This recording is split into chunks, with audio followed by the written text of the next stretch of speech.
cestě, kde čas se nezastaví. V prachu i dešti, Julko, lavička stojí. Poutníky zve i ke krátkému usodnutí. Při odpočinku i k zamyšlení nutí. Lavička je vždy vítaná společnice. Tichý svědek, znalá příběhů tisíce. Není to jen kus chladného kovu a dřeva. Je to náš přístav, kdy odpočinku je třeba. Zastavit se a vnímat své pocity. Podívat se zpět i na prošlapané boty.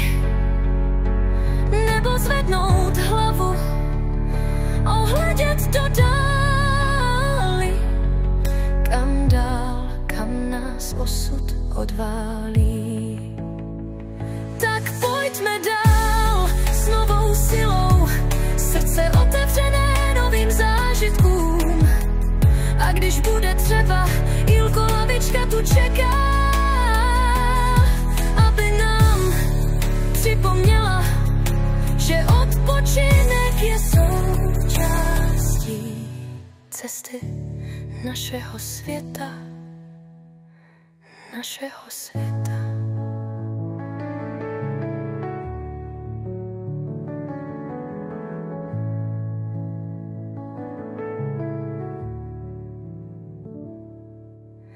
Lavička je vždy vítaná společnice.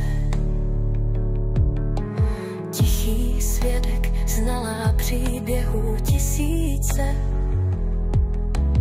Není to jen kus chladného kovu a dřeva. Je to náš přístav, kdy odpočinku je třeba.